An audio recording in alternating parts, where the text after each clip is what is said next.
ॐ श्री गुरुभ्यो नमः। अथ श्रीललिता त्रिशतीस्तोत्रम्। अगस्त्य उवाच। हयग्रीवदया सिन्धो भगवन् शिष्यवत्सल त्वत्तश्रुतमशेषेण श्रोतव्यं यद्यदस्ति तत् रहस्यनाम साहस्रम् अपि त्वत्तश्रुतं मया। इतः परं मे नास्त्येव श्रोतव्यमिति निश्चयः। तथापि मम चित्तस्य पर्याप्तिर्नैव जायते। कार्त्स्न्यार्थः प्राप्य इत्येव शोचयिष्याम्यहं प्रभो। किमिदं कारणं ब्रूहि ज्ञातव्यां शोऽस्ति वा पुनः। अस्ति चेन्मम तद्ब्रूहि ब्रूहीत्युक्ता प्रणम्य तम्। सूत उवाच। समाललम्बे तत्पादयुगलङ्कलशोद्भवः हयाननो भीतभीतः किमिदं मुञ्चेति तञ्चोक्त्वा चिन्ताक्रान्तो बभूव सः। चिरं विचार्य निश्चिन्वन् वक्तव्यन्न मयेत्यसौ। तूष्णीं स्थितिस्मरन्नाज्ञा ललिताम्बा कृतां पुरा। प्रणम्य विप्रं स मुनिः तत्पादाव्यत् तत्पादावत्यजन् स्थितः। वर्षत्रयावधि तथा गुरुशिष्यौ तथा स्थितौ तच्छृण्वन्तश्च पश्यन्तः सर्वे लोकाः सुविस्मिताः। ततः श्रीललिता देवी कामेश्वरसमन्विता प्रादुर्भूता हयग्रीवं रहस्येव मचोदयत्। श्रीदेवी उवाच। अश्वाननावयोः प्रीतिः शास्त्रविश्वासिनि त्वयि। राज्यं देयं शिरो देयं न देया षोडशाक्षरी। स्वमात्रजारवत् गोप्या विद्येशेत्यागमा जगुः। ततोति गोपनीया मे सर्वपूर्तिकरी स्तुतिः। मया कामेश्वरेणापि कृता साङ्गोपिता भृशं। मदाज्ञया वचो देव्यः चतुर्माससहस्रकम्। आवाभ्यां कथिता मुख्या सर्वपूर्तिकरी स्तुतिः। सर्वक्रियाणां वैकल्यपूर्तिर्यज्जपतो भवेत् सर्वपूर्तिकरं तस्मात् इदं नाम कृतं मया। तद्ब्रूहि त्वमगस्त्याय पात्रमेव न संशयः। पत्न्यस्य लोपामुद्राख्या मामुपास्तेति भक्तितः। अयं च नितरां भक्तः तस्मादस्य वदस्व तत्। अमुञ्च्यमानस्तत्पा त्वत्प अमुञ्च्यमानस्त्वत्पादौ वर्षत्रयमसौ स्थितः। एतज्ज्ञातुमतो भक्त्या हितमेव निदर्शनं। चित्तपर्याप्तिरेतस्य नान्यथा सम्भविष्यति। सर्वपूर्तिकरं तस्मात् अनुज्ञातो मया वद। सूत उवाच। इत्युक्त्वान्तरधादम्बा कामेश्वरसमन्विता अथोत्थाप्य हयग्रीवः पाणिभ्यां कुम्भसम्भवं संस्थाप्य निकटे वाचम् उवाच भृशविस्मितः। हयग्रीव उवाच। कृतार्थोऽसि कृतार्थोऽसि घटोद्भव। त्वत्तसमललितां भक्तः नास्ति जगत्त्रये। येनागस्त्य स्वयं देवी तव वक्तव्यमन्वशात् सच्छिष्येण त्वया चाहं दृष्टवानस्मि तां शिवां। यतन्ते यद्दर्शनाय ब्रह्मविष्णवीश पूर्वकाः। अतः परं ते वक्ष्यामि सर्वपूर्तिकरंस्तवं। यस्य स्मरणमात्रेण पर्याप्तिस्ते भवेद्धृदि। रहस्यनाम साहस्रात् अपि गुह्यतमं मुने। आवश्यकं ततोऽप्येतत् ललितां समुपासितुं। तदहं सम्प्रवक्ष्यामि ललिताम्बानुशासनात्।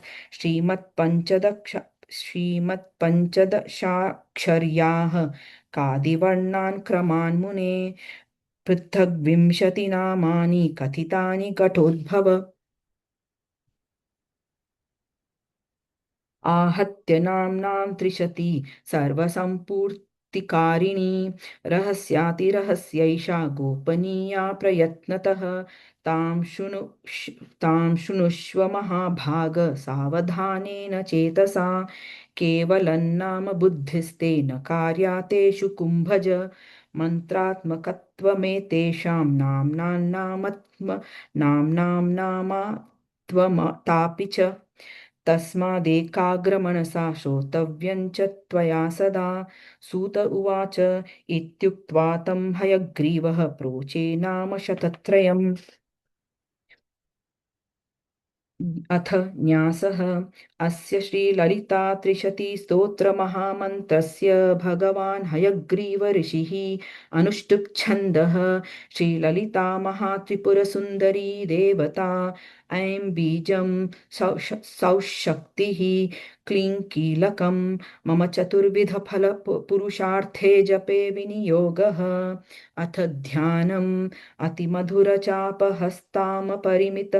तामोदबाणसौभाग्याम् अरुणामतिशयकरुणामद् अभिनवकुलसुन्दरीं वन्दे अथ स्तोत्रम् ककाररूपा कल्याणी कल्याणगुणशालिनी कल्याणशैलनिलया कमनीया कलावती कमलाक्षी कल्मषघ्नी करुणामृतसागरा कदम्बकाननावासा कदम्बकुसुमप्रिया कन्दर्पविद्या कन्दर्पजनकापाङ्गवीक्षणा कर्पूरवीटिसौरभ्य कल्लोलितकुकुक्तटा कलिदोषहरा कञ्जलोचना कम्र विग्रहा कर्मादिसाक्षिणी कारयित्री कर्मफलप्रदा एकाररूपा चैकाक्षर्येकानेकाक्षराकृतिः एतददित्यनिर्देश्या चैकानन्दचिदाकृतिः एवमित्यागमाबोध्या चैकभक्तिमदर्चिता एकाग्रचित्तनिर्ध्याता चैषणारहिता धृता एला सुगन्धिचिकुरा चैनः कूटिविनाशिनी एकभोगा चैकरसा चैकैश्वर्यप्रदायिनी एकातपत्रसाम्राज्यप्रदा चैकान्तपूजिता एधमानप्रभा जदनेक जगदीश्वरी संसेव्या प्राभवशालिनी ईकाररूपा चेशित्री चेप्सितार्थप्रदायिनी विनिर्देश्या चेश्वरत्वविधायिनी ईशानादिब्रह्ममयी चेशित्वाद्यष्टसिद्धिदा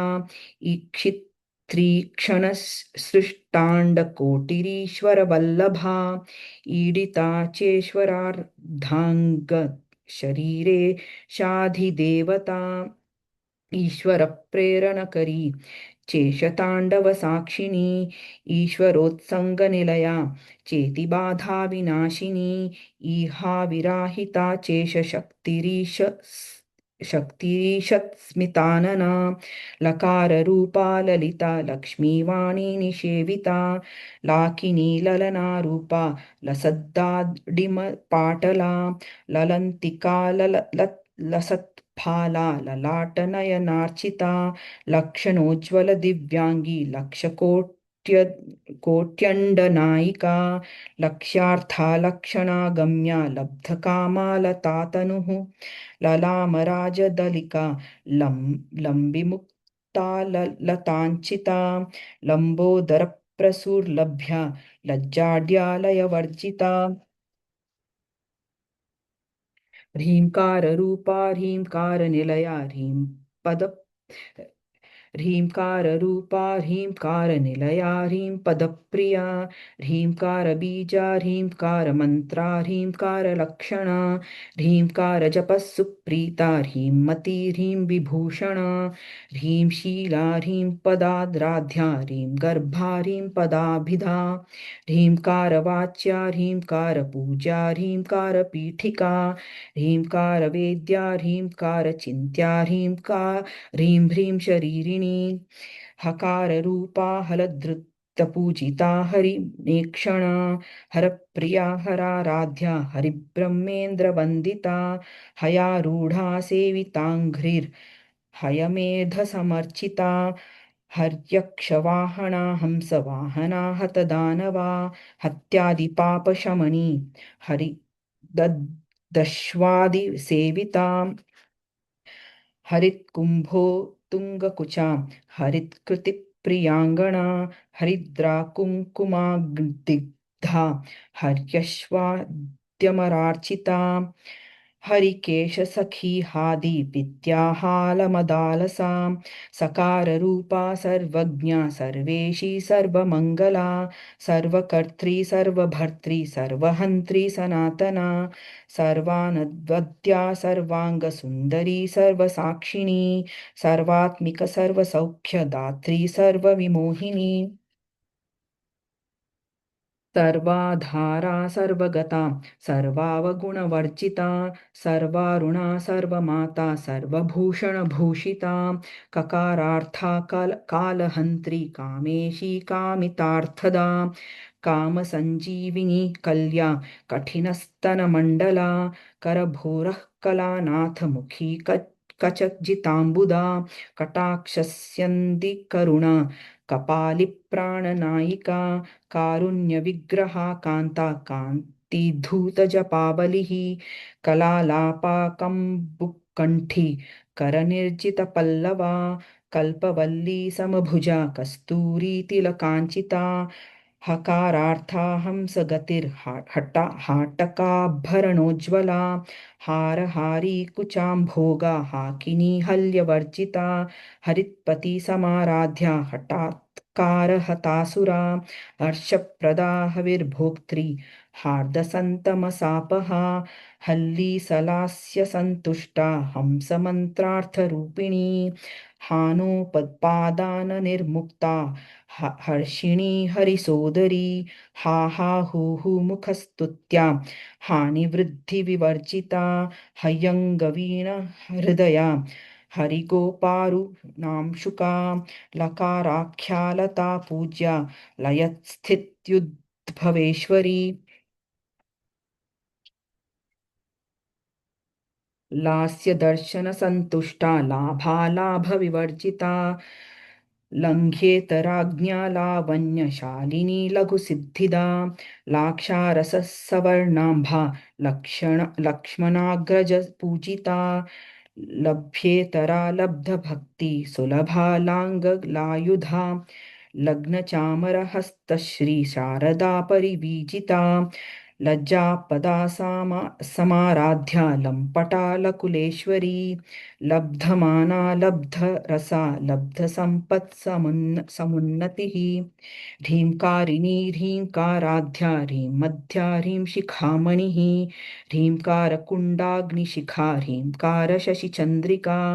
ह्रीङ्कारभास्कररुचिर्ह्रीङ्कारम्भोधचञ्चला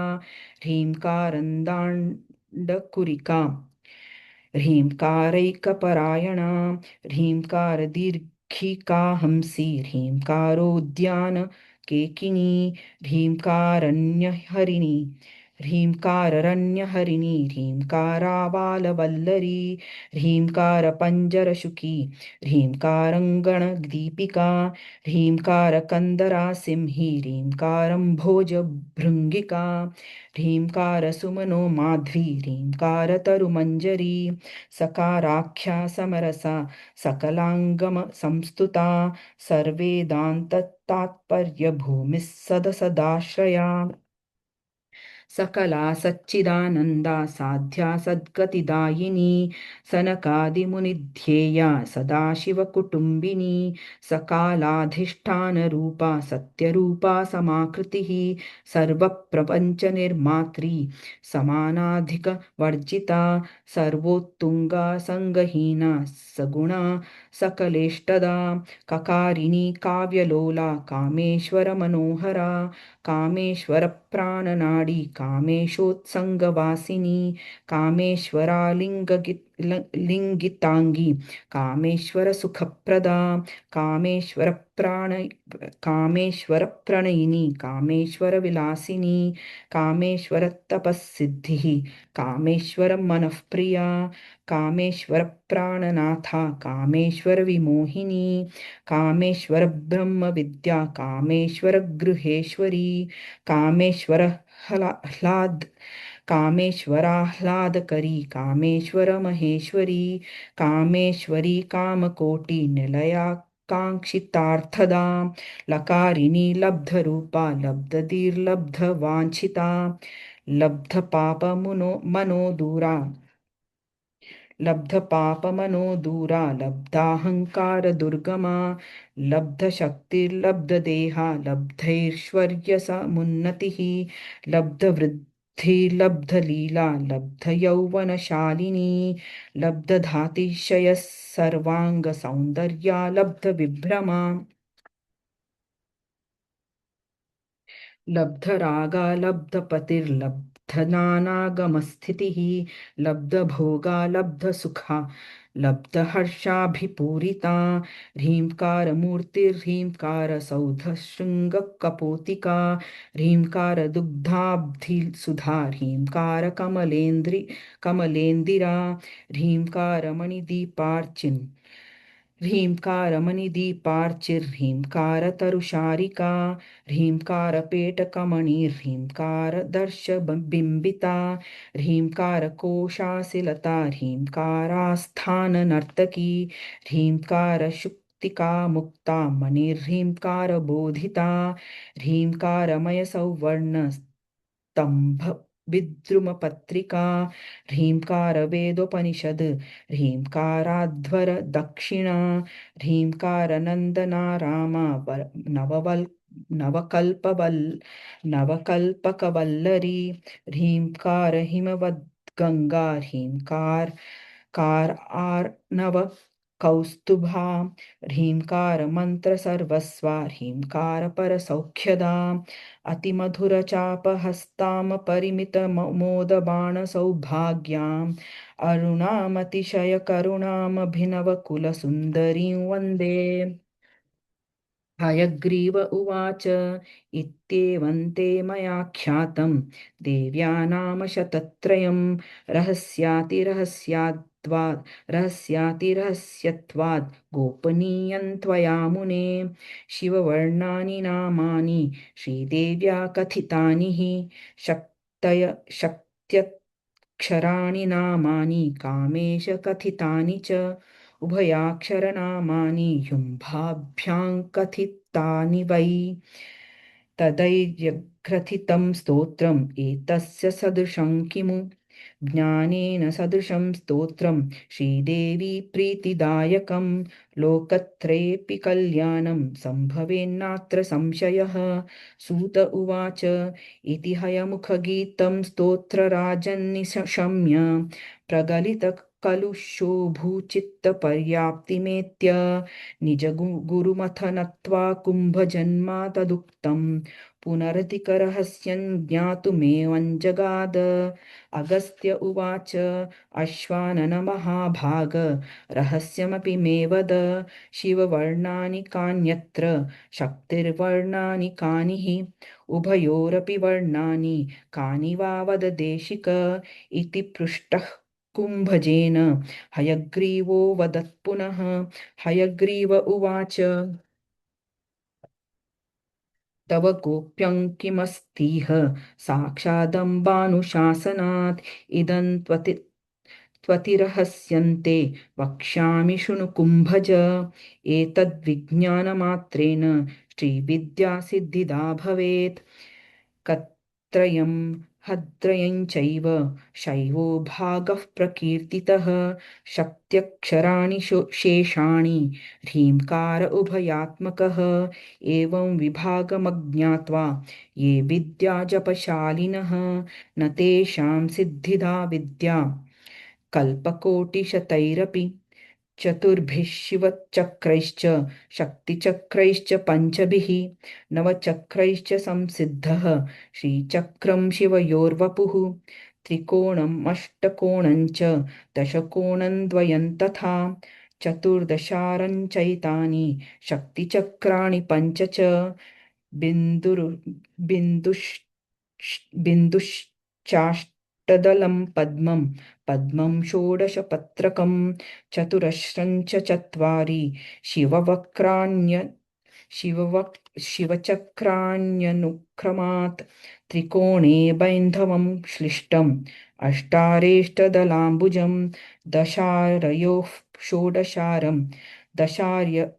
दशारयोः षोडशारं भूगृहं भुवनाश्रके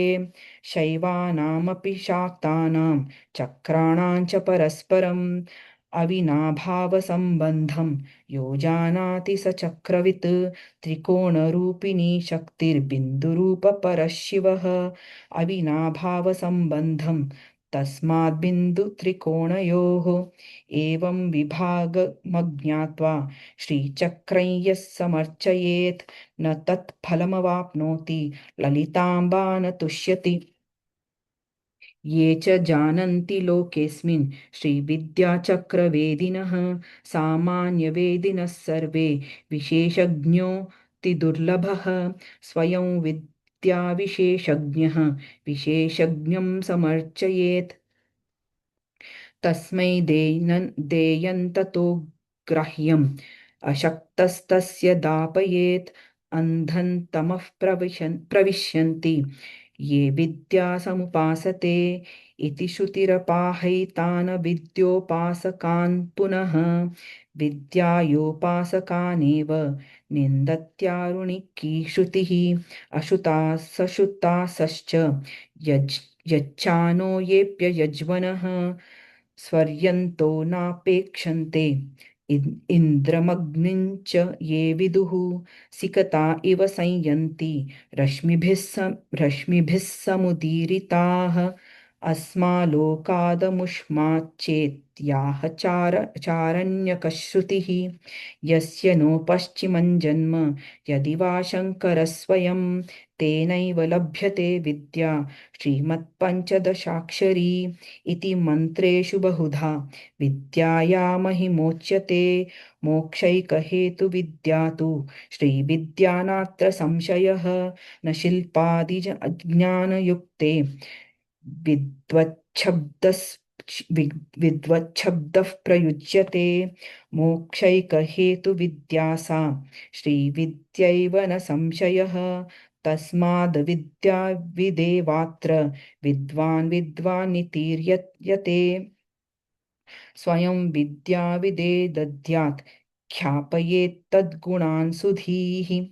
स्वयं विद्यारहस्यज्ञः विद्यामाहात्म्यवेद्यपि विद्याविदन्नार्चयेच्चेत् को वा तं पूजयेज्जनः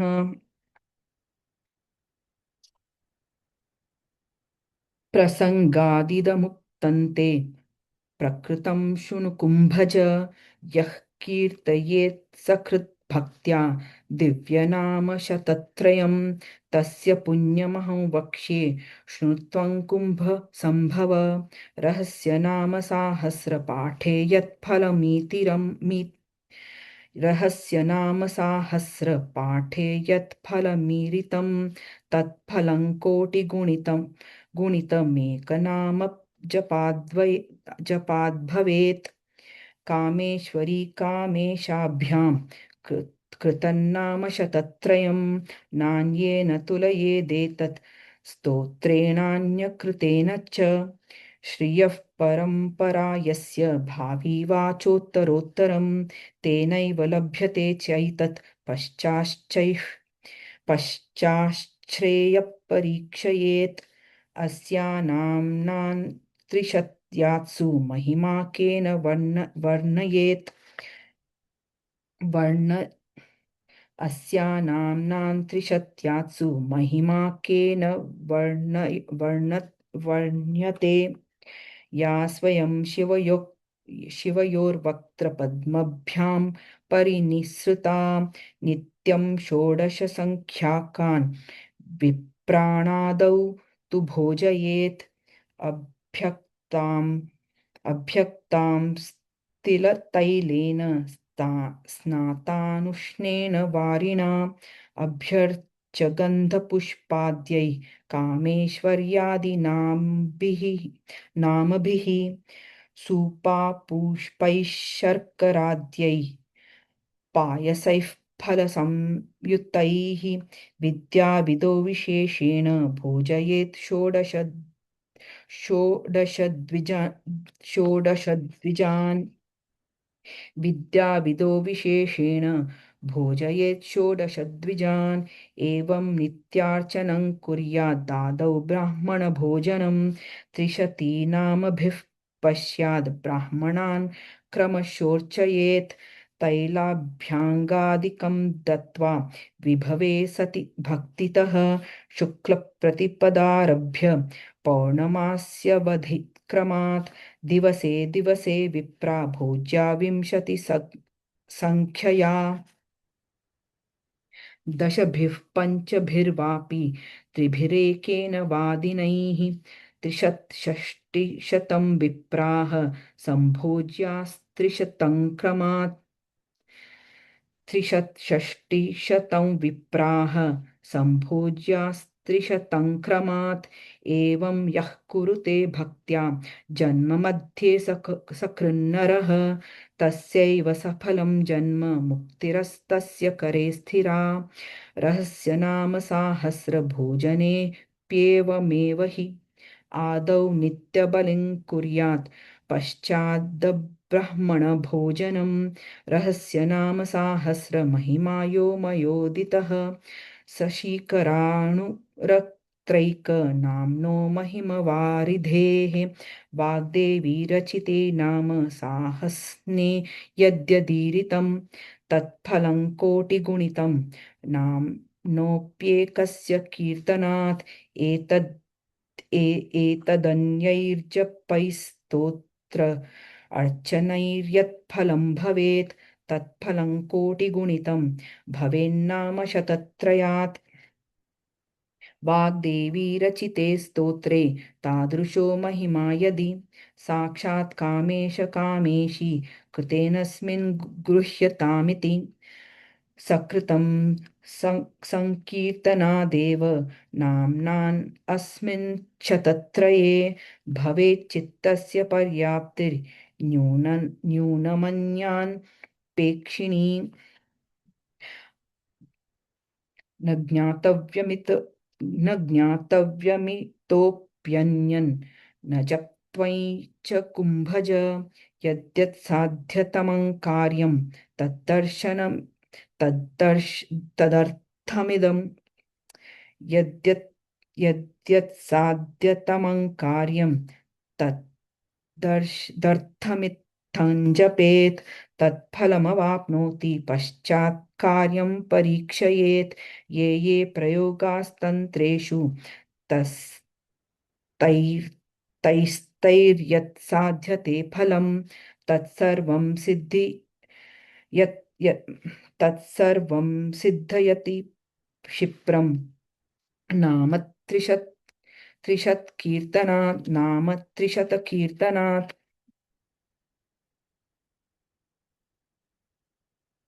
आयुष्करं पुष्टिकरं पुत्रदं वश्यकारकं विद्याप्रदं कीर्तिकरं सुखवित्वप्रदायकम् सर्वसम्पत्प्रदं सर्वभोगदं सर्वसौख्यदं सर्वाभीष्टप्रदं चैव देव्या नाम शतत्रयम् एतज्जपपरो भूयान्नान्यदिच्छेत् कदाचन एतत् कीर्तनसन्तुष्टा श्रीदेवी ललिताम्बिका भक्तस्य यद्यदिष्टं स्यात्तत्पूरयेत् ध्रुवम्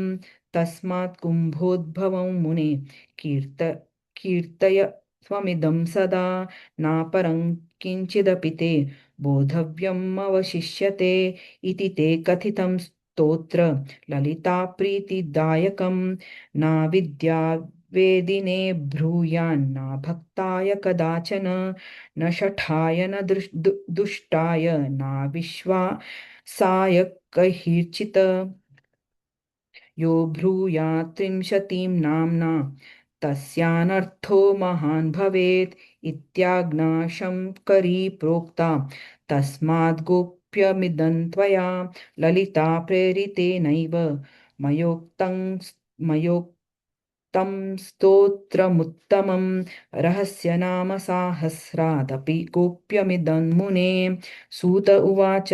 एवमुक्त्वा हयग्रीवः कुम्भजन्तापसोत्तमम् स्तोत्रेणानेन ललितां स्तुत्वा त्रिपुरसुन्दरीम् आनन्दलहरी मग्नमानसः समवर्तत इति ब्रह्माण्डपुराणे उत्तरखण्डे श्रीहयग्रीवागस्त्यसंवादे श्रीललिता त्रिशतीस्तोत्रकथनं सम्पूर्णम्।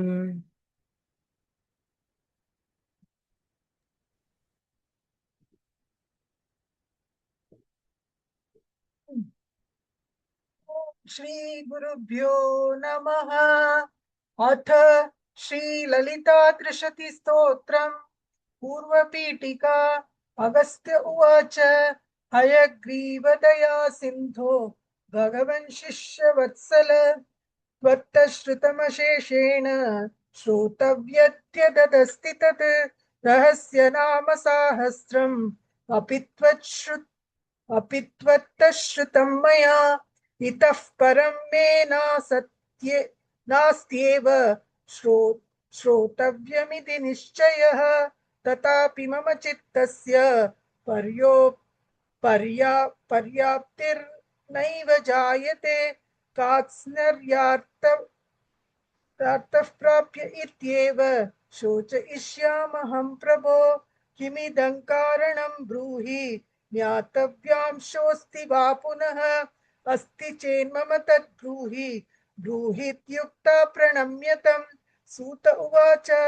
समाललम्बे तत्पादयुगलं कलशोद्भव भवः हयाननो भीतः किमिदं त्विति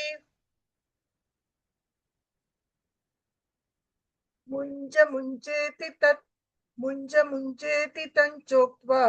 चिन्ताक्रान्तो बभूव सः चिरौ विचार्य निश्चिन्वन् वक्तव्यन्न मयेत्यसौ तूष्णीं स्थितः स्मरण्यानान्यां ललिताम्बा कृतां पुरा प्रणम्य विप्रं स मुनिः तत्पादावत्यजन्स्थितः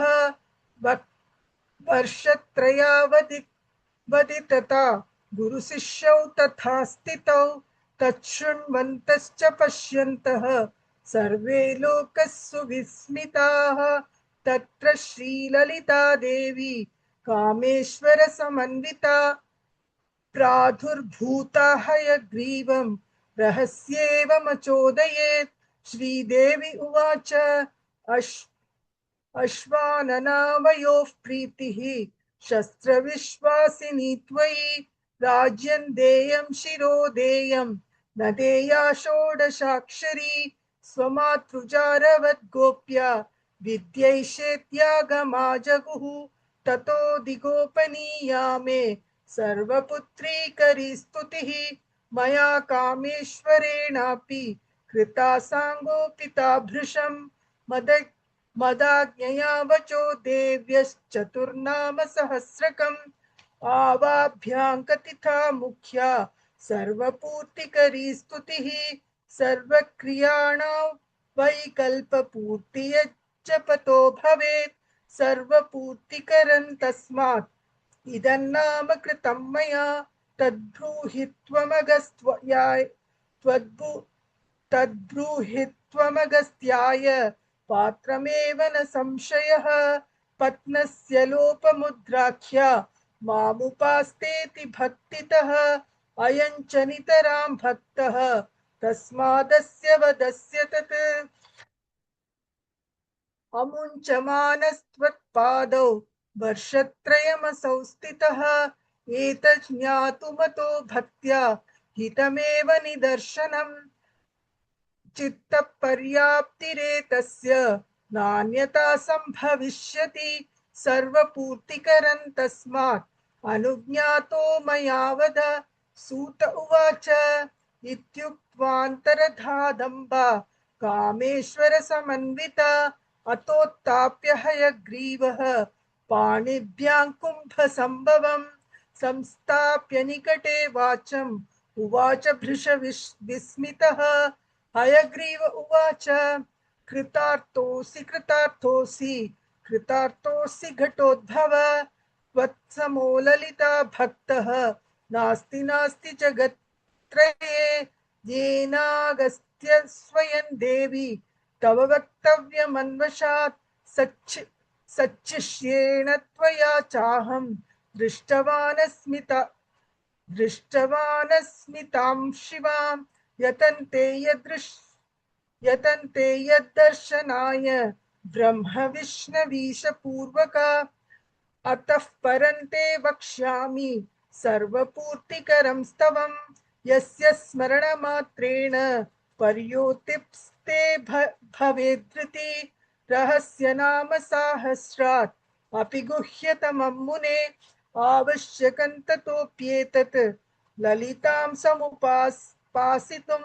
तदहं सम्प्रवक्ष्यामि ललितां भानुशासनात् श्रीमत्पञ्चदशाक्षर्याः कादिवर्णान् क्रमान् मुने पृथक् विंशतिनामानि कथितानि घटोद्भव।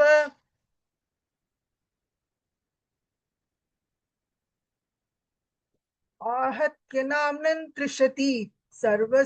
सर्वसम्पूर्तिकारिणी रहस्यातिरहस्यैषा गोपनीया प्रयत्रतः तां शृणुष्व महाभाग सावधानेन चेतसा केवलं नाम बुद्धिस्ते न कार्यातेषु कुम्भज मन्त्रात्मकत्वम मन्त्रात्मकत्वमेतेषां नाम्नामात्मतापि च तस्मादेकाग्रमनसा श्रोतव्यं च त्वया सदा। सूत उवाच इत्युक्त्वा तं हयग्रीवः रोचे नाम शतत्रयम्। अत न्यासः अस्य श्रीललिता त्रिशतिस्तोत्रमहामन्त्रस्य भगवान् हयग्रीव ऋषिः अनुष्टुप् छन्दः श्रीललिता महात्रिपुरसुन्दरी देवता ऐं बीजं सौशक्तिः क्लीं कीलकं मम चतुर्विध फलपुष्पार्थजपे विनियोगः अथ ध्यानम् अतिमधुरचापहस्तामपरिमितामोद बाणसौभाग्याम् अरुणामतिशयकरुणामभिनव कुलसुन्दरी वन्दे।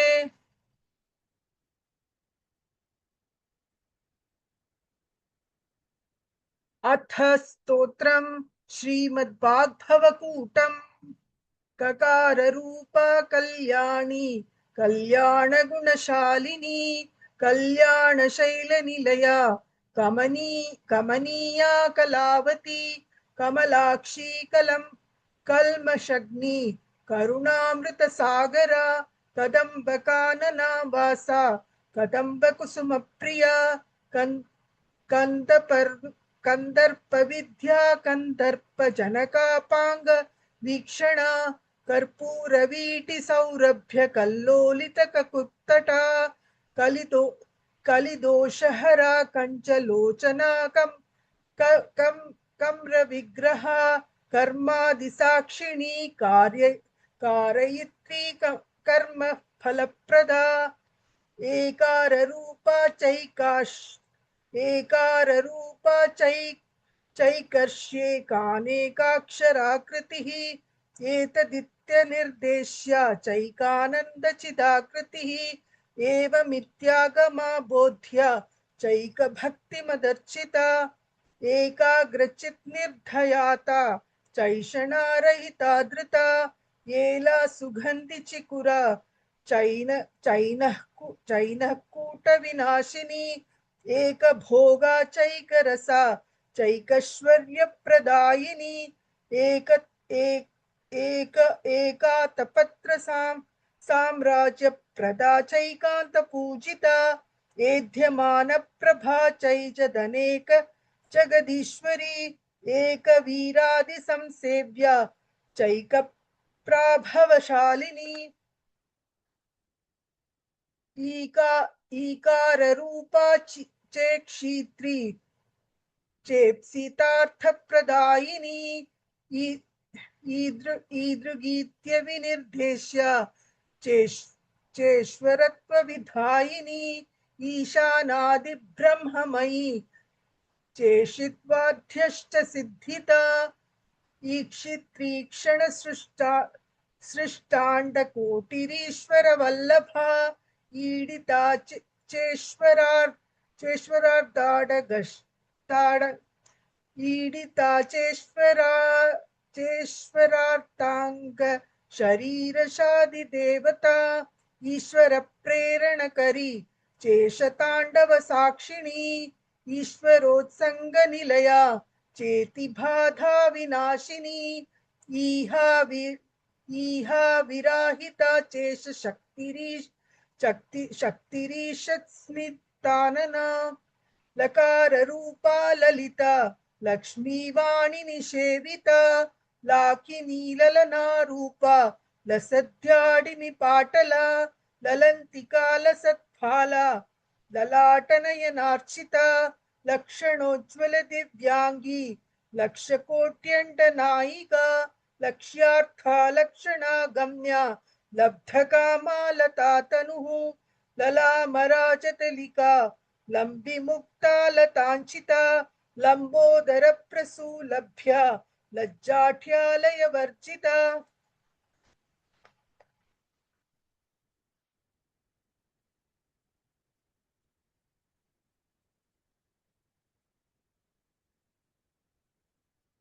ह्रींकार रूपा ह्रींकार निलया ह्रीपद प्रिया ह्रींकार बीजा ह्रींकार मंत्रा ह्रींकार लक्षणा ह्रींकार जप सुप्रीता ह्रीमती ह्री विभूषणा ह्रीं शीला ह्रीं पदाराध्या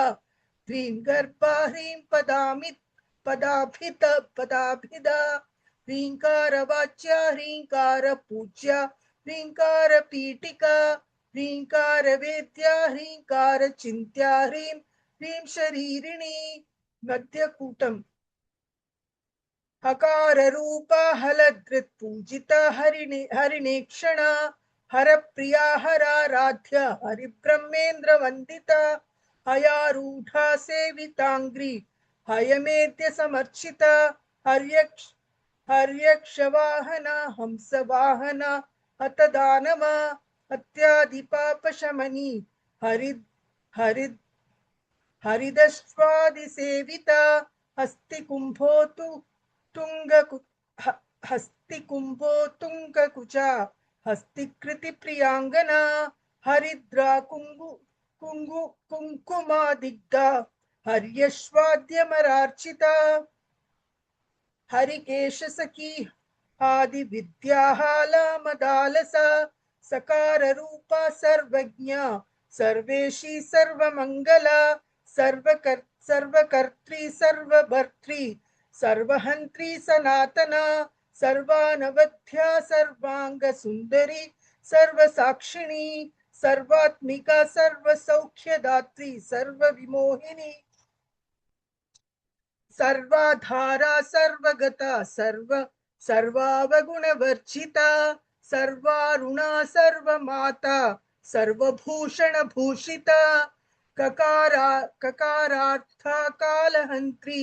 कामेशी कामितार्थदा काम संजीवनी कल्या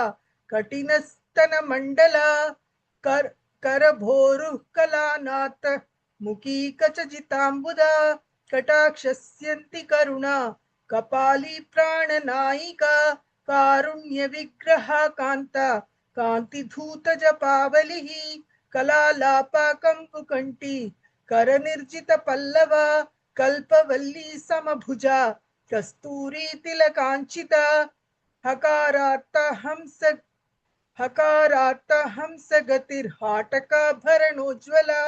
हारहारी कुचा भोगा हाकिनी हल्यवर्जिता हरित्पति समाराध्य हठात्कार हतासुरा हर्षप्रदा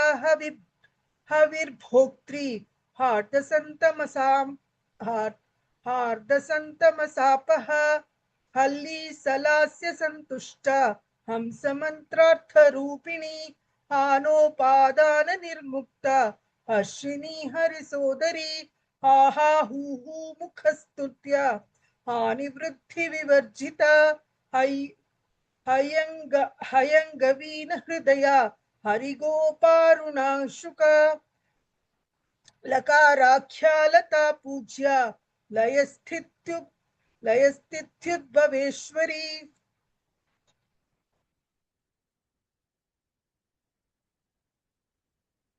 लास्य दर्शन संतुष्टा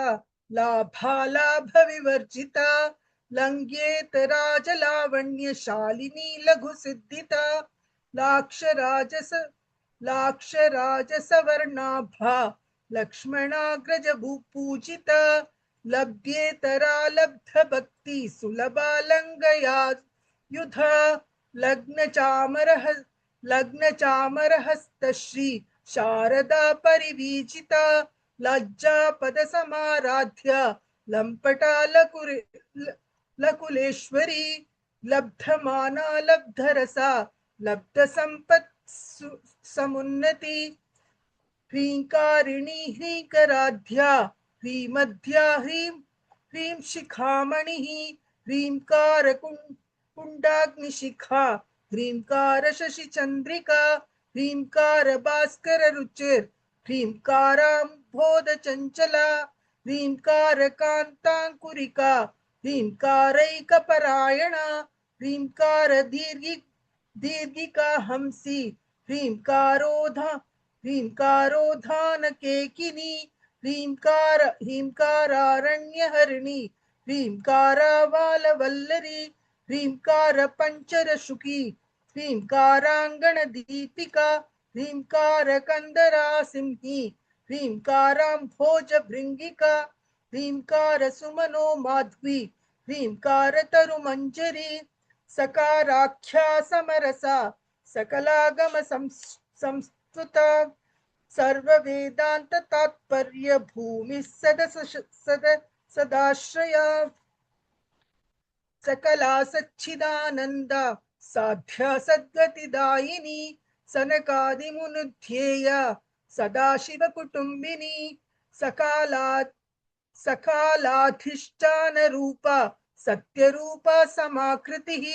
सर्व प्रपंच निर्मात्री समानाधिक वर्जिता सर्वोतुंगा संगहीना सगुणा सकलेष्टदा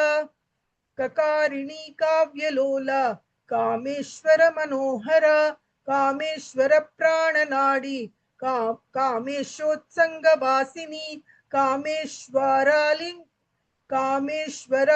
कामेश्वरालिंगितांगी कामेश्वर सुखप्रदा कामेश्वर प्रणयिनी कामेश्वर विलासिनी कामेश्वर तपस्सिद्धि कामेश्वर मनःप्रिया कामेश्वर प्राणनाथ कामेश्वर विमोहिनी कामेश्वर ब्रह्म विद्या कामेश्वर गृहेश्वरी कामेश्वराह्लादकारी कामेश्वर महेश्वरी कामेश्वरी कामकोटि निलया कांक्षितार्थदा लकारिणी लब्ध रूपा लब्धतीर लकारिणी लब्ध रूपा लब्धतीर्लब्ध वांछिता लब्ध पाप मनोदूरा लब्धाहंकार दुर्गमा लब्ध शक्तिर्लब्ध देहा लब्धैश्वर्य समुन्नति लब्ध वृद्धिर्लब्ध लीला लब्ध यौवनशालिनी लब्धातिशय सर्वांग सौंदर्या लब्ध विभ्रमा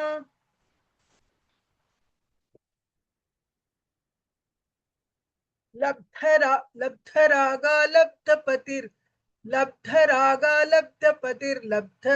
लब्धनानागमस्थिति लब्धभोगालब्धसुखा लब्धहर्षाभिपूरिता ह्रीङ्कारमूर्तिर्ह्रीङ्कारसौध सौ सौधशृङ्गकपोतिका ह्रीङ्कारदुःखदा ह्रीङ्कारदुःखदा दुग्धाप्तिसुधा ह्रीङ्कारकमलेन्दिरा ह्रीङ्कारमणिदीपार्चि ह्रीङ्कारतरुशारिका ह्रीङ्कारपेटकमणि ह्रीङ्कारदर्शबिम्बिता ह्रीङ्कारकोशासिलता ह्रीङ्कारास्थाननर्तकी ह्रीङ्कारशुक्तिका मुक्तामणि ह्रीङ्कारशुक्तिका मुक्ता मणिह्रीङ्कारबोधिता ह्रीङ्कारमय ह्रीङ्कारमय सौवर्णस्तम्भविद्रुमपुत्रिका ह्रीङ्कारवेदोपनिषत् ह्रीङ्कारवेदोपनिषत् ह्रीङ्कारध्वरदक्षिणा ह्रीङ्कारनन्दना रामनवकल्पकवल्लरी ह्रीङ्कारहिमवद्रङ्गा ह्रीङ्कारार्णवकौस्तुभा ह्रीङ्कारमन्त्रसर्वस्व ह्रीङ्कारपरसौख्यदा अतिमधुरचापहस्तामपरिमितामोदबाण सौभाग्याम् अरुणामतिशयकरुणामभिनव कुलसुन्दरी वन्दे हयग्रीव उवाच इत्येवन्ते मया ख्यातं देव्या नाम शतत्रयं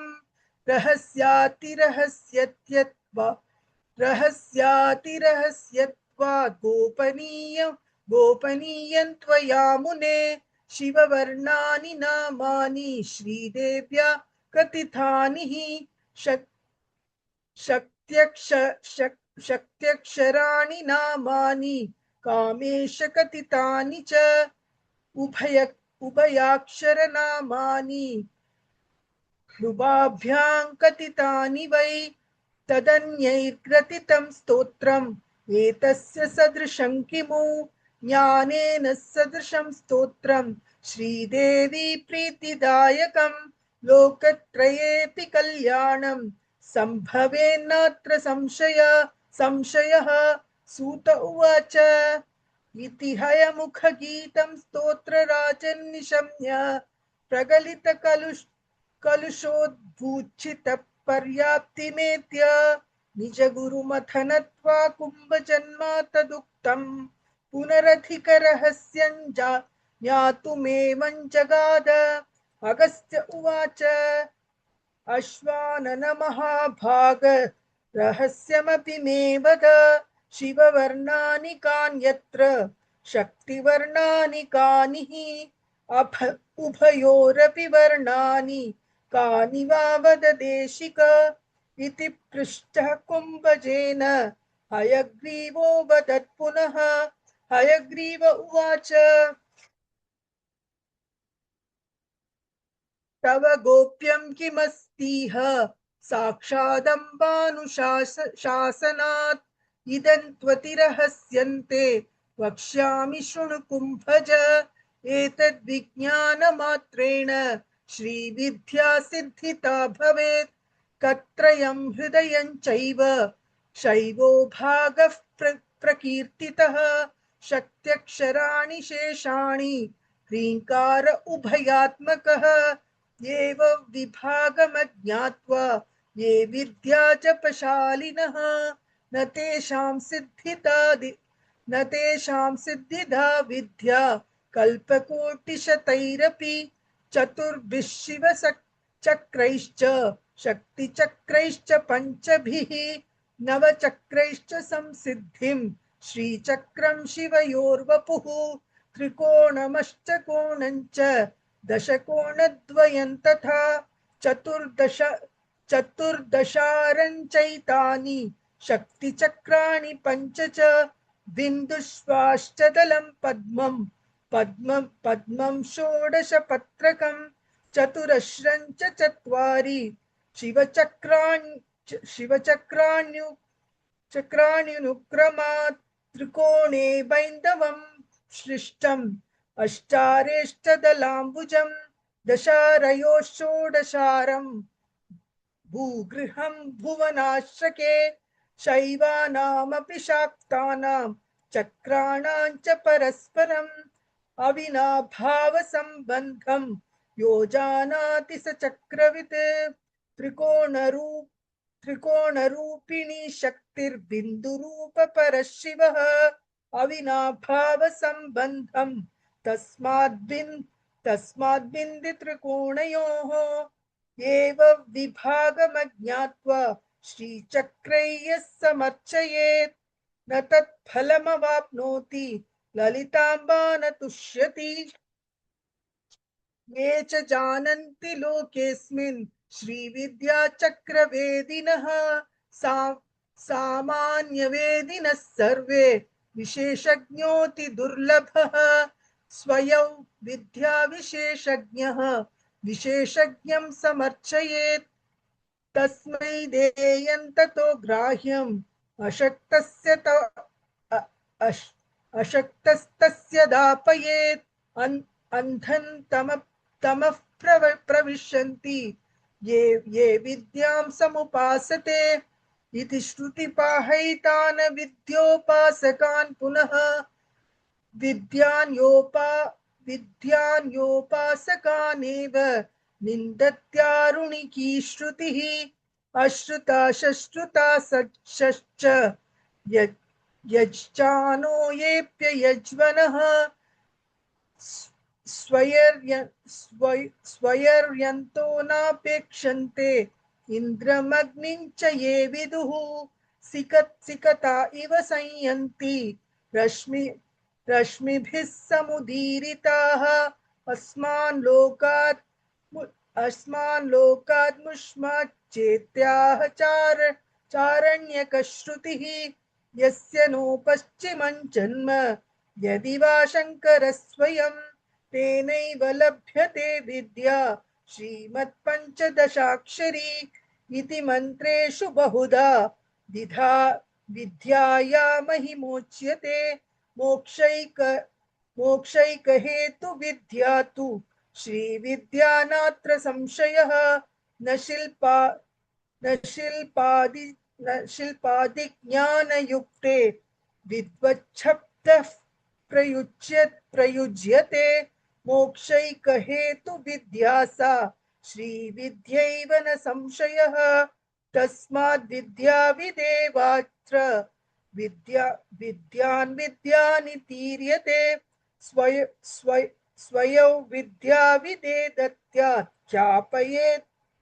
ख्यापयेत्यदृणान् सुधीः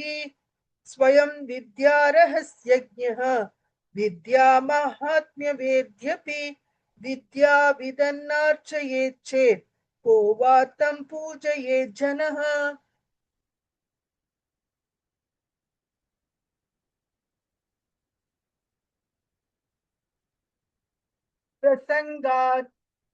प्रसङ्गादिदमुक्तन्ते प्रकृतं शृणु कुम्भज यः कीर्तयेत् सकृद्भक्त्या दिव्यनामशतत्रयं तस्य पुण्यमहं वक्ष्ये शृणु त्वं कुम्भसम्भव रहस्यनाम साहस्रपाठे यत्फलमीरितं तत्फलं गुणितम् एकनाम जपाद्वयेत् कामेश्वरी कामेशाभ्यां कृतन्नाम शतत्रयं नान्येन तुल्येदेतत् स्तोत्रेणान्यकृतेन च श्रियः परम्परा यस्य भाविवाचोत्तरोत्तरं तेनैव लभ्यते चैतत् पञ्चाश्रेयः परीक्षयेत् अस्या नाम्नां त्रिशत्यास्तु महिमा केन वर्ण्यते या स्वयं शिवयोर्वक्त्रपद्माभ्यां परिनिसृता नित्यं षोडश संख्याकान् विप्रानादौ तु भोजयेत् अभ्यक्तांस्तिलतेलैन स्नातानुष्णेन वारिणा अभ्यर्च्य गन्धपुष्पाध्यै अभ्यर्च्य गन्धपुष्पाद्यैः कामेश्वर्यादिनामभिः सुपापूपैश्च सुपापूपैः शर्कराध्यैः पायसैः फलसंयुतैः विद्याविदो विद्याविदो विशेषेण भोजयेत् षोडशद्विजान् एवं नित्यार्चनं कुर्यात् आदौ ब्राह्मणभोजनं त्रिशतीनामभिः पश्चात् ब्राह्मणान् क्रमशोर्चयेत् तैलाभ्यङ्ग तैलाभ्यङ्गादिकं तत्त्वा विभवे सति भक्तितः शुक्लप्रतिपदारभ्य पौर्णमास्य वधिक्रमात् दिवसे दिवसे विप्रा भोज्या विंशतिसङ्ख्यया दशभिः पञ्चभिर्वापि त्रिभिरेकेन त्रिभिरेकेन वाधिनैः त्रिशतौ विप्राः सम्भोज्या त्रिशतिं क्रमात् एवै यः कुरुते भक्त्या जन्म मध्ये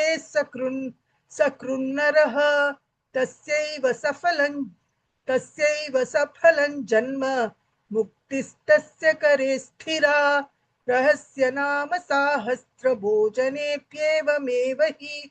आदौ नित्यबलिं कुर्यात् पश्चात् ब्राह्मणभोजनम्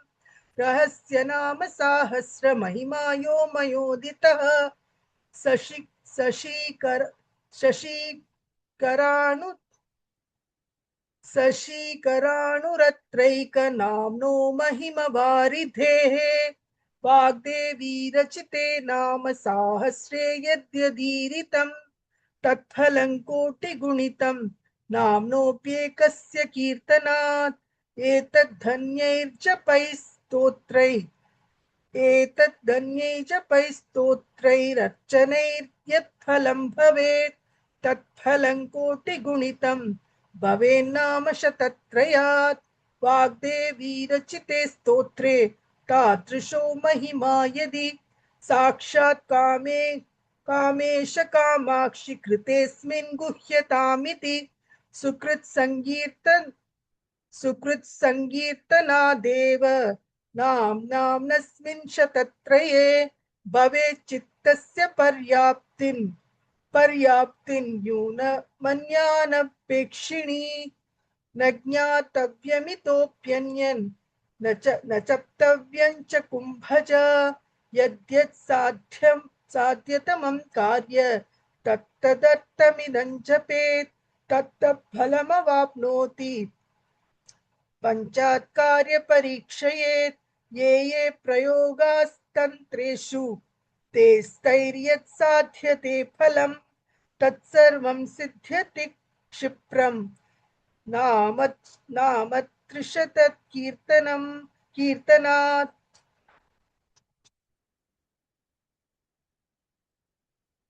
आयुष्करं पुष्टिकरं पुत्रदौवश्यकारणं विद्याप्रदं कीर्तिकरं सुखविद्यप्रदायकं सर्वसम्पत्प्रदं सर्वभोगतं सर्वसौख्यदं सर्वाभीष्टप्रदं चैव देव्या नाम शतत्रयम् एतज्जपपरो भूयान्नान्यदिच्छेत् चेत् कदाचन एतत् कीर्तनसन्तुष्टा श्रीदेवी ललिताम्बिका भक्तस्य यदतिष्ठन् स्यात् तत्पूरयते ध्रुवं तस्मात् कुम्भोद्भवमुने कीर्तयत्वमिदं सदा नापरं किञ्चिदपि ते बोद्धव्यमवशिष्यते इति ते कथितं स्तोत्र ललिता प्रीतिदायकं नाविद्या वेदिने भूया नाभक्ताय कदाचन न शटाय न दुष्टाय नाविश्चासाय कहिर्चित् यो ब्रूयात् त्रिशतीं नाम्नां तस्यानर्थो महान् भवेत् इत्याज्ञा शाङ्करी प्रोक्ता तस्मात् गोप्यमिदं त्वया ललिता प्रेरितेनैव मयोक्तं स्तोत्रमुत्तमम् रहस्य नाम साहस्रादपि गोप्यमिदं मुने एवमुक्त्वा सूत उवाच एवमुक्त्वा हयग्रीवः कुम्भजन्तापसोत्तमम् स्तोत्रेणानेन ललितां स्तुत्वा त्रिपुरसुन्दरीम् आनन्दलहरी मग्नमानसः समवर्तत इति ब्रह्मपुराणे उत्तरकाण्डे श्रीहयग्रीवागसत्य हयग्रीवागसत् हयग्रीवा अगस्त्य संवादे श्रीललिता त्रिशती स्तोत्र कथनं संपूर्णम्।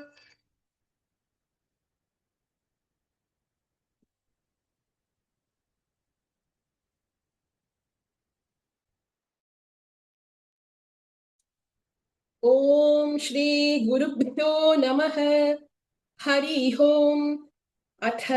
श्रीललिता त्रिशती स्तोत्रम् पूर्वम्। अगस्त्य उवाच हयग्रीवदया सिन्धो भगवन् शिष्यवत्सल त्वत्तः श्रुतमशेषेण श्रोतव्यं यद्यदस्ति तत् रहस्य नाम साहस्रम्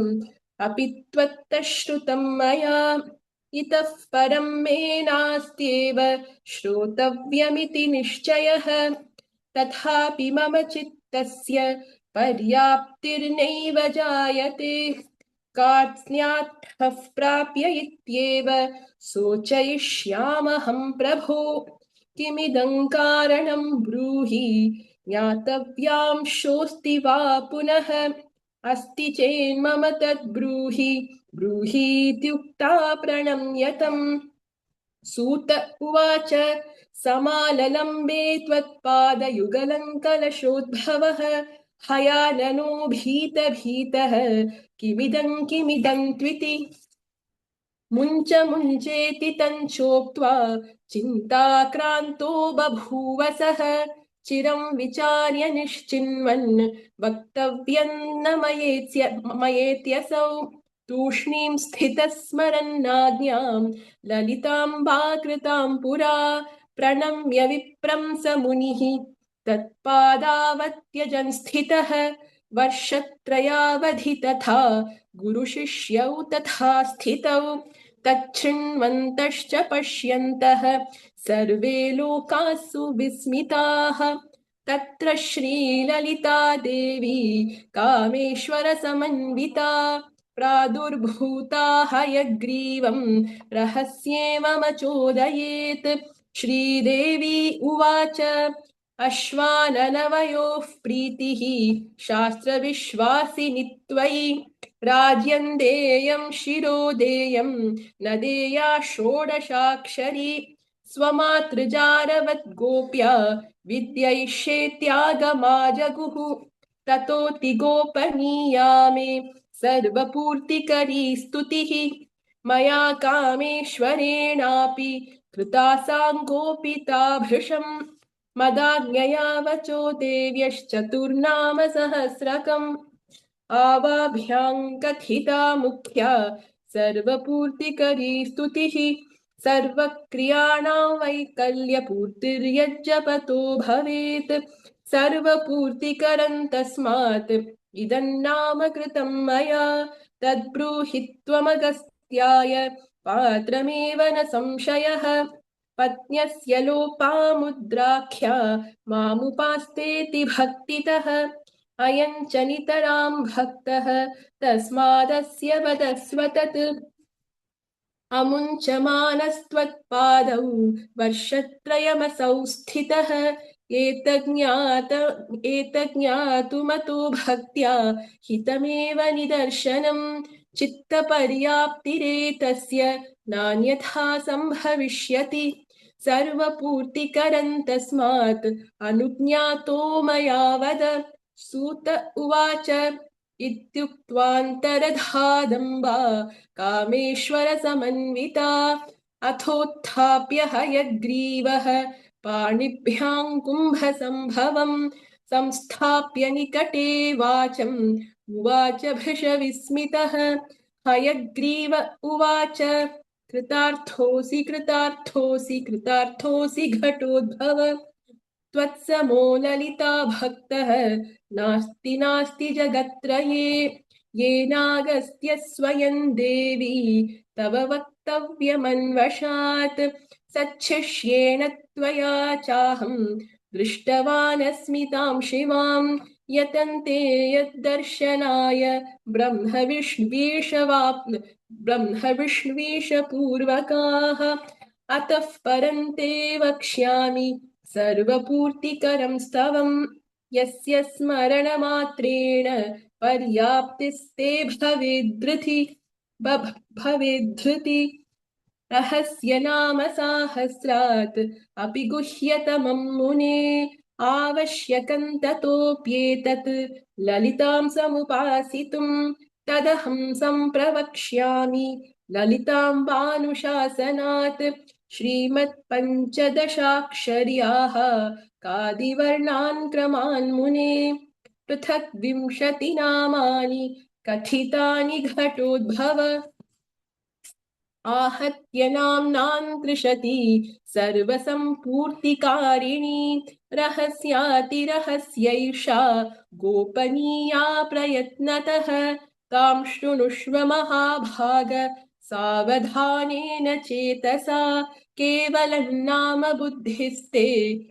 न कार्यातेषु भज मन्त्रात्मकत्वमेतेषां नाम्नान्नामात्मतापि च तस्मादेकाग्रमनसा श्रोतव्यं च त्वया सदा सूत उवाच इत्युक्त्वा तं हयग्रीवः प्रोचे नाम शतत्रयम् ॐ अस्य श्रीललितात्रिशती स्तोत्रमहामन्त्रस्य भगवान् हयग्रीव ऋषिः अनुष्टुप् छन्दः श्रीललिता महात्रिपुरसुन्दरी देवता ऐं बीजं सौः शक्तिः क्लीं कीलकं मम चतुर्विधफलपुरुषार्थे जपे विनियोगः अथ ध्यानम् अतिमधुरचापहस्तामपरिमितामोदबाणसौभाग्याम् अरुणामतिशयकरुणामभिनवकुलसुन्दरीं वन्दे अथ स्तोत्रम् सकाररूपा कल्याणी कल्याणगुणशालिनी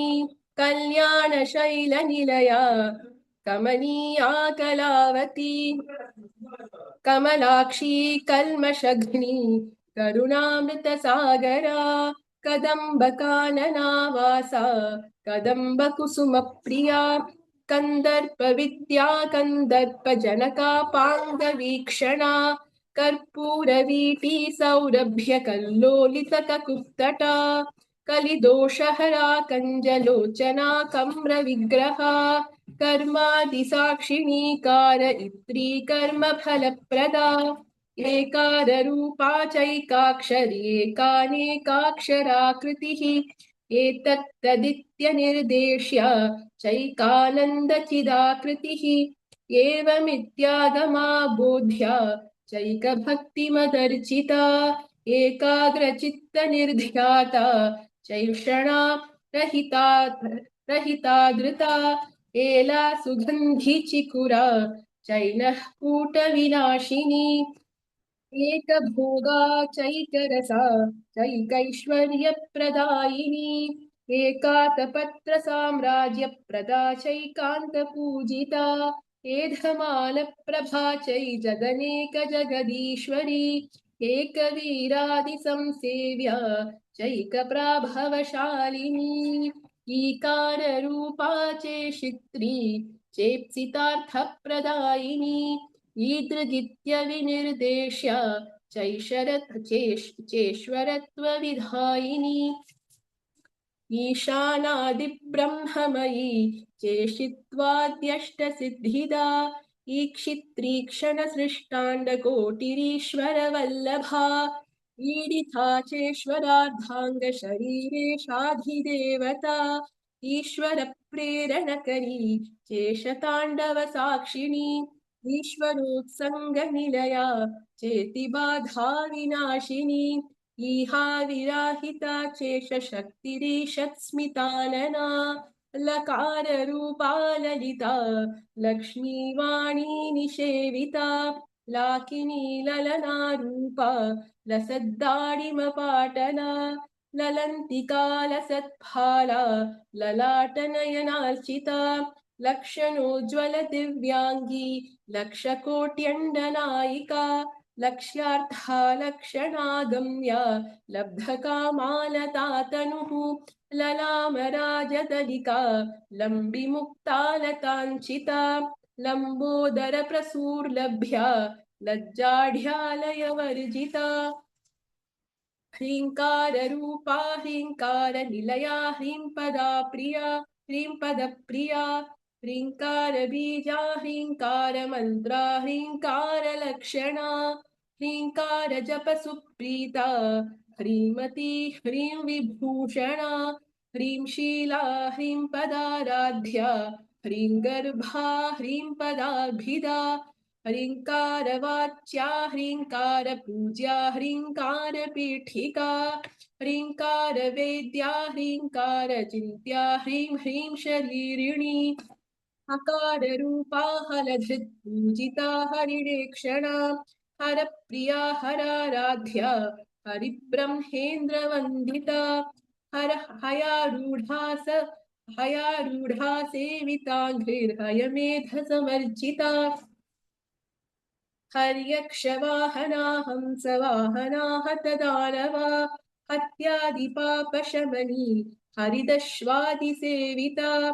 हस्तिकुम्भोत्तुङ्गकुचा हस्तिकृत्तिप्रियाङ्गना हरिद्रा कुङ्कुमादिग्धा हर्यश्वाद्यमचार्चिता हरिकेशसखी हादिविद्या हालामदालसा सकाररूपा सर्वज्ञा सर्वेषी सर्वमङ्गला सर्वकर्त्री सर्वभर्त्री सर्वहन्त्री सनातना सर्वानवद्या सर्वाङ्गसुन्दरी सर्वसाक्षिणी सर्वात्मिका सर्वसौख्यदात्री सर्वविमोहिनी सर्वाधारा सर्वगता सर्वावगुणवर्जिता सर्वारुणा सर्वमाता सर्वभूषणभूषिता ककारार्था कालहन्त्री कामेशी कामितार्थदा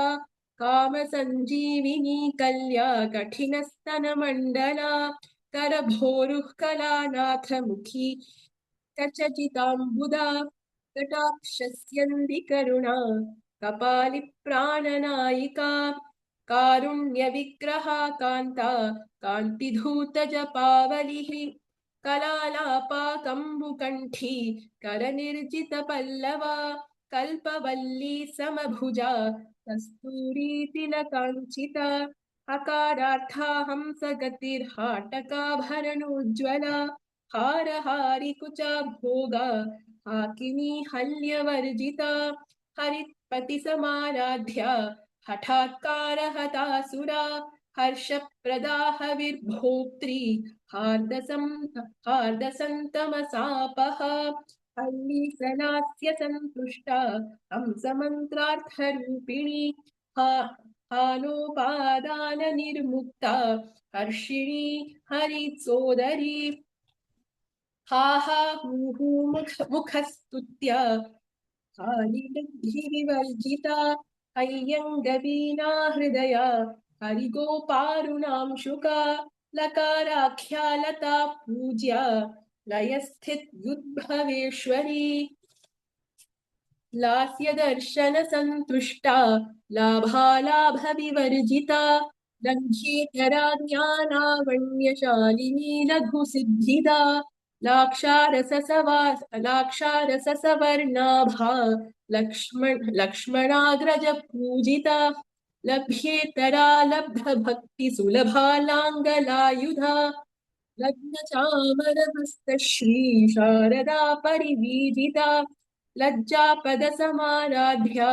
लम्पटालकुलेश्वरी लब्धमानस लब्धमाना लब्धरसा लब्धसम्पत्समुन्नतिः ह्रीङ्कारिणी ह्रीङ्काराद्या ह्रीन्मद्या ह्रीं शिखामणिः ह्रीङ्कारकुण्डाग्निशिखा ह्रीङ्कारशशिचन्द्रिका ह्रीङ्कार भास्कर रुचिर ह्रीङ्काराम्भोजचञ्चला ह्रीङ्कारकन्दाङ्कुरिका ह्रीङ्कारैकपरायणा ह्रीङ्कार दीर्घिका हंसी ह्रीङ्कारोद्यानकेकिनी ह्रीङ्कारारण्यहरिणी ह्रीङ्कारावालवल्लरी ह्रीङ्कारपञ्जरशुकी ह्रीङ्काराङ्गणदीपिका ह्रीङ्कारकन्दरा सिंही ह्रीङ्काराम्भोजभृङ्गिका ह्रीङ्कारसुमनो माध्वी ह्रीङ्कारतरुमञ्जरी सकाराख्या समरसा सकलागमसंस्तुता सर्ववेदान्ततात्पर्य भूमिः सदसदाश्रया सकला सच्चिदानन्दा साध्या सद्गतिदायिनी सनकादिमुनिध्येया सदाशिवकुटुम्बिनी सकालाधिष्ठानरूपा सत्यरूपा समाकृतिः सर्वप्रपञ्चनिर्मात्री समानाधिकवर्जिता सर्वोत्तुङ्गा सङ्गहीना सगुणा सकलेष्टदा सकारिणी काव्यलोला कामेश्वर मनोहरी कामेश्वर प्राणनाडी कामेशोत्सङ्गवासिनी कामेश्वरालिङ्गिताङ्गी कामेश्वर सुखप्रदा कामेश्वर प्रणयिनी कामेश्वर विलासिनी कामेश्वर तपःसिद्धिः कामेश्वर मनःप्रिया कामेश्वर प्राणनाथा कामेश्वर विमोहिनी कामेश्वर ब्रह्म विद्या कामेश्वर गृहेश्वरी कामेश्वराह्लादकरी कामेश्वर महेश्वरी कामेश्वरी कामेश्वरी कामकोटिनिलया काङ्क्षितार्थदा लकारिणी लब्धरूपा लब्धधी लब्धवाञ्छिता लब्धपापमनोदूरा लब्धाहङ्कारदुर्गमा लब्धशक्तिर्लब्धदेहा लब्धैश्वर्यसमुन्नतिः लब्धवृद्धिर्लब्धलीला लब्धयौवनशालिनी लब्धातिशय सर्वाङ्गसौन्दर्या लब्धविभ्रमा लब्धरागा लब्धपतिर्लब्धनानागमस्थितिः लब्धभोगा लब्धसुखा लब्धहर्षाभिपूरिता ह्रीङ्कारमूर्तिर्ह्रीङ्कारसौधशृङ्गतपोतिका ह्रीङ्कारदुग्धाब्धिसुधा ह्रीङ्कारकमलेन्दिरा ह्रीङ्कारमणिदीपार्चिर्ह्रीङ्कारतरुशारिका ह्रीङ्कारपेटकमणिर्ह्रीङ्कारदर्शबिम्बिता ह्रीङ्कारकोशासिलता ह्रीङ्कारास्थाननर्तकी ह्रीङ्कारशुक्तका मुक्ता मणिह्रीङ्कारबोधिता ह्रीङ्कारमयसौवर्णसम्भविद्रुमपुत्रिका ह्रीङ्कारवेदोपनिषद् ह्रीङ्काराध्वरदक्षिणा ह्रीङ्कारनन्दना रामनवकल्पकवल्लरी हरिङ्कारहिमवद्गङ्गा ह्रीङ्कारार्णवकौस्तुभा ह्रीङ्कारमन्त्रसर्वस्वा ह्रीङ्कारपरसौख्यदा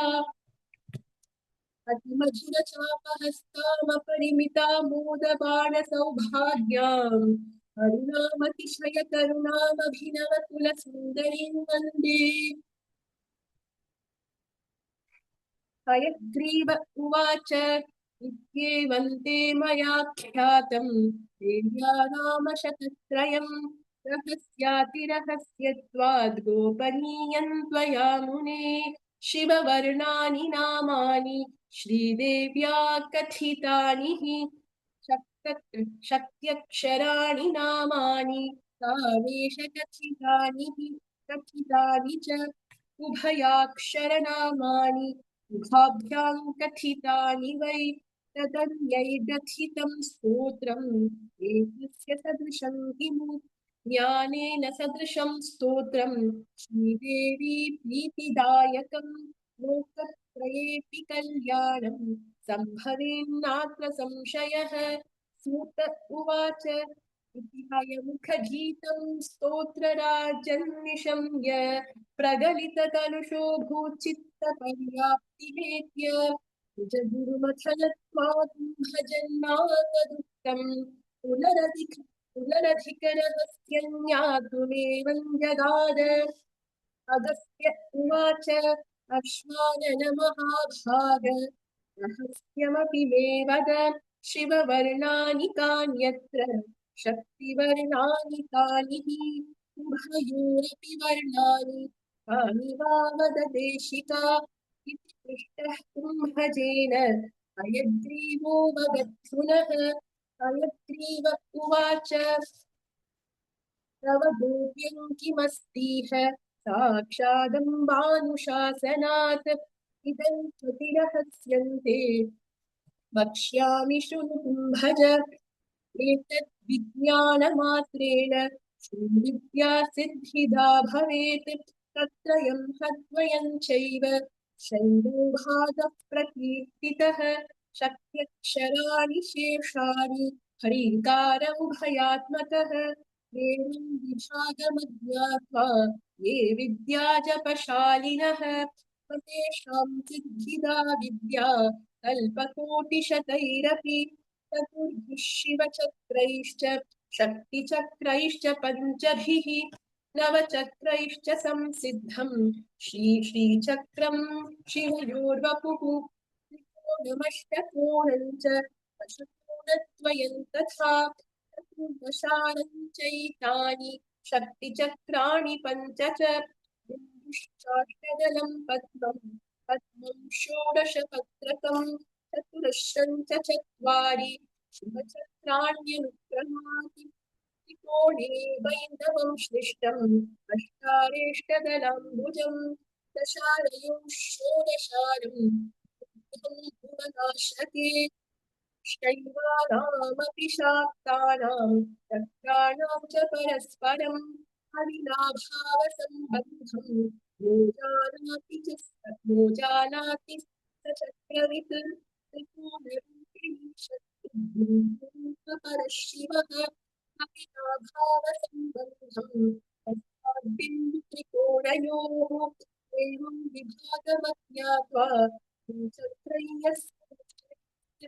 तत्फलमवाप्नोति विद्यामानतुष्यति ये च जानन्ति लोकेऽस्मिन् विद्याचक्रवेदिनः सामान्यवेदिनः सर्वे विशेषज्ञो दुर्लभः स्वयं विशेषज्ञः विशेषज्ञं समर्चयेत् तस्मै देयं ततो ग्राह्यम् अशक्तस्तस्य दापयेत् अन्धूतमुस्तविशन्ति ये विद्यां समुपासते इति श्रुतिरपाहैतान विद्युत्पासकान् पुनः विद्याद्योपासकानेव श्रुतिः अष्टुतासश्च यज्जानीयेत यज्वरः स्वर्यं प्रतीक्षन्ते इन्द्रमग्नं च ये विदुः विकटा इव संयन्ति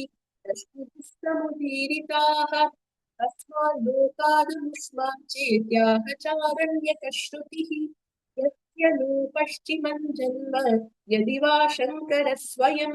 तेनैवलभ्यते विद्या पञ्चदशाक्षरी इति मन्त्रेषु बहुधा विद्यायामविमुच्यते मोक्षैकहेतुविद्या तु श्रीविद्या नात्र संशयः न शक्तादिज्ञानयुक्ते तच्छब्दः प्रयुज्यते मोक्षैकहेतुविद्या सा श्रीविद्यैव न संशयः तस्माद् विद्याविदेवात्र विद्वान् इतीर्यते स्वयं विद्याविदेवव्याख्यापयेत् तत्पुनां सुधीः स्वयं विद्यारहस्यज्ञः विद्यामाहात्म्यमेद्यपि विद्याविदन्नार्चयेच्चत्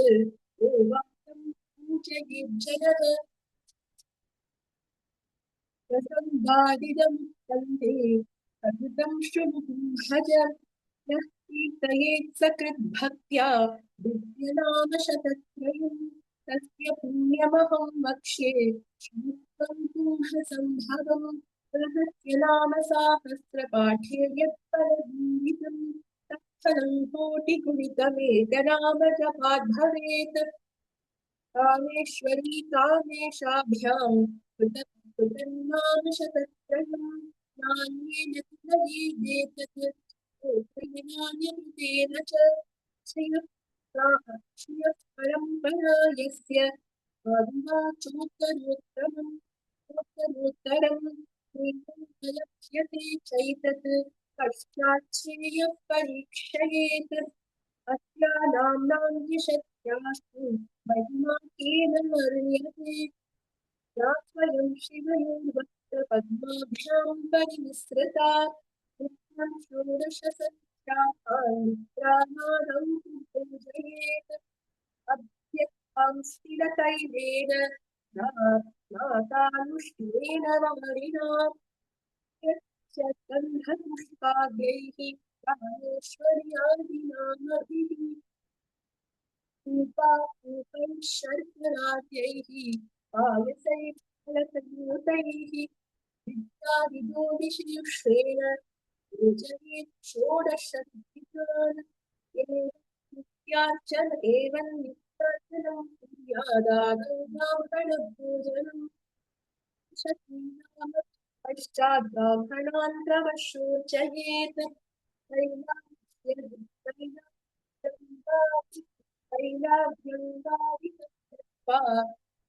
विभवे सति भक्तितः प्रतिपदारभ्य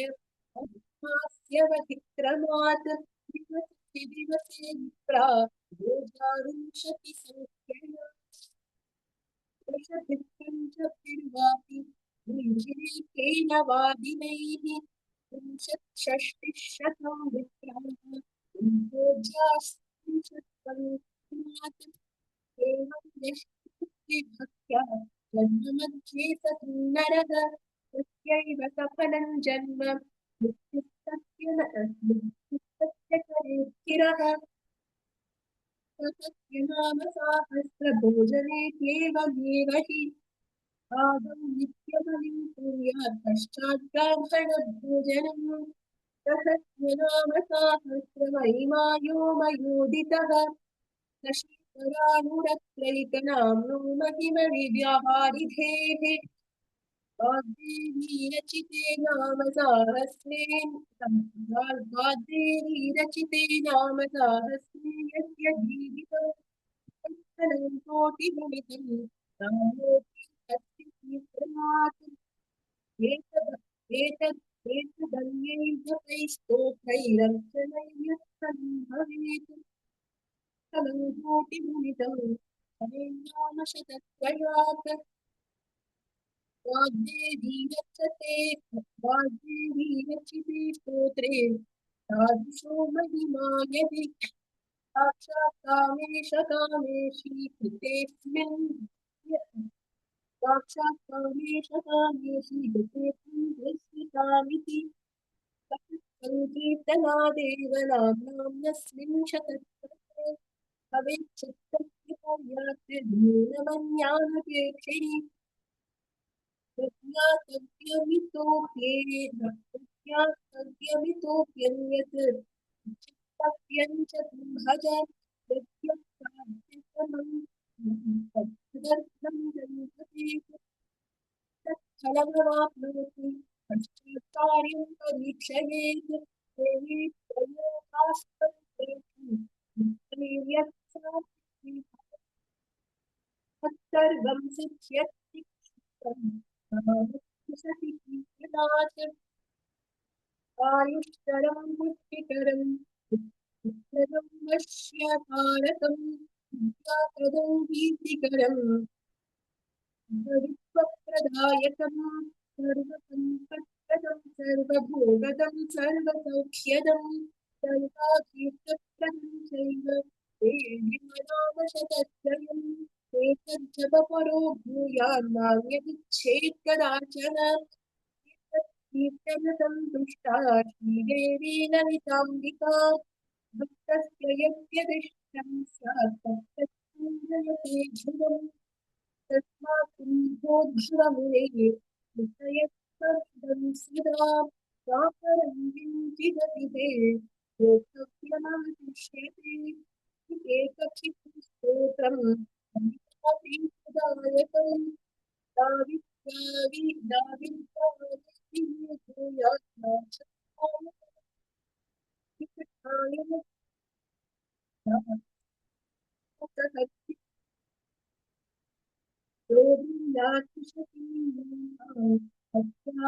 भक्त्यानर्थो महान् भवेत् नित्यात्मशङ्करी प्रोक्ता अस्माभोग्यमिदं त्वया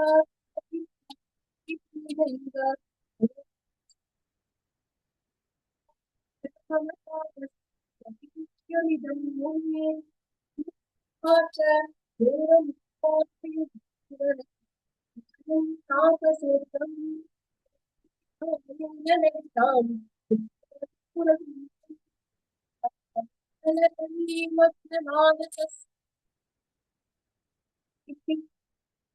पाण्डपुराणे उत्तराखण्डे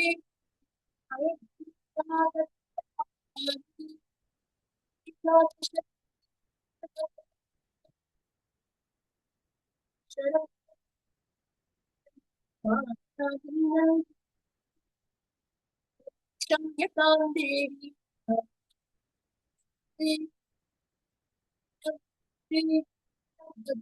पात्राणि अक्षराणि च संवत्सरं